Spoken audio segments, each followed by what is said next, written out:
Hi అండి, welcome back to my channel Soni Subbu vlogs. ఈ రోజు రెసిపీ వచ్చేసి ఈజీగా క్విక్గా చేసుకునే చికెన్ ఫ్రై అండి. సో ఇంకా లేట్ చేయకుండా మనం ప్రాసెస్లోకి అయితే వెళ్ళిపోదాం. ఫస్ట్ అయితే మనం చికెన్ తీసుకొని దాన్ని బాగా వాష్ చేసుకొని కొంచెం సాల్ట్ వేసుకొని పక్కన పెట్టుకోవాలండి. దాని తర్వాత స్టవ్ ఆన్ చేసుకొని బాండీ పెట్టుకొని దాంట్లో ఒక 4 to 5 టేబుల్ స్పూన్ ఆయిల్ అయితే వేసుకోండి. ఆయిల్ బాగా మరిగిన తర్వాత ఏదైతే మనం చికెన్ని పెట్టుకున్నామో ఆ చికెన్ అయితే అందులో వేసేసి సిమ్లో పెట్టేసి ఫ్రై చేయాలండి. మనం సిమ్లో పెట్టడం వల్ల చికెన్ నుంచి వాటర్ అయితే వదిలి చక్కగా ఫ్రై అవుతుంది. ఒకవేళ మనం హైలో పెట్టేసి ఫ్రై చేస్తే మనకి చికెన్ చక్కగా ఫ్రై అవ్వదండి. ఈలోపు వీడియో చూస్తున్న ప్రతి ఒక్కరికి ఒక చిన్న రిక్వెస్ట్ అండి, వీడియోని చూస్తూ లైక్ చేయకపోతే ప్లీజ్ అండి లైక్ చేయండి, సబ్స్క్రైబ్ చేయండి, కామెంట్ చేయండి. వీడియో కనుక మీకు నచ్చినట్టయితే మీ ఫ్రెండ్స్ అండ్ ఫ్యామిలీ మెంబర్స్కి షేర్ చేయండి. మీరు షేర్ చేయడం వల్ల, లైక్ చేయడం వల్ల వీడియో అయితే కొంచెం ముందుకు వెళ్తుందండి, రికమెండ్ చేస్తుంది అనమాట.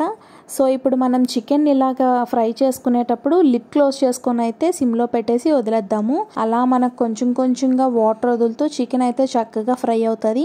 మధ్య మధ్యలో కంపల్సరీగా కలుపుకోవాలండి. అలా మనం వదిలేసేయకూడదు, కిందన అడుగంటేస్తుంది అనమాట.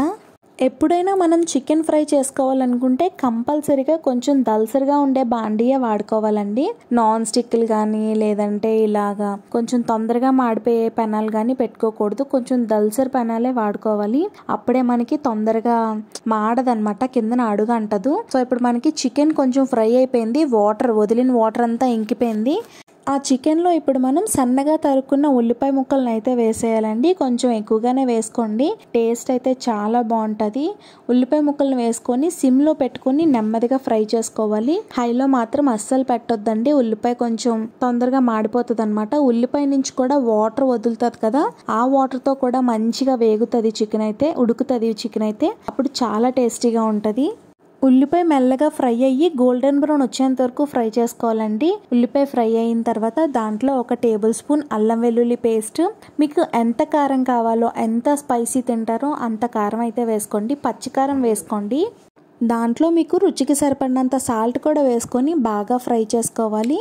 మీడియం ఫ్లేమ్లో పెట్టుకొని మాత్రమే ఫ్రై చేసుకోండి, హైలో పెట్టుకొని ఫ్రై చేయొద్దు. ఇప్పుడు మనం అన్ని కారము, అల్లం వెల్లుల్లి పేస్ట్ అంతా కొంచెం ఫ్రై అయిన తర్వాత దాంట్లో కొంచెం గరం మసాలా పొడి కానీ చికెన్ మసాలా పొడి కానీ వేసుకొని అదంతా కలిసేటట్టు, అంటే చికెన్కి మనం వేసిన మసాలాలన్నీ బాగా పట్టేటట్టు ఫ్రై చేసుకొని కొంచెం సేపు ఉండి ఫైనల్గా కొంచెం ఉంటే కసూరి మేతి, కొత్తిమీర, కరివేపాకు ఇవన్నీ వేసుకొని కొంచెం సేపు వేపుకొని దించేసుకుంటే మనకి చక్కగా చికెన్ ఫ్రై అయితే ఈజీగా ఫాస్ట్గా అయితే రెడీ అయిపోద్దండి.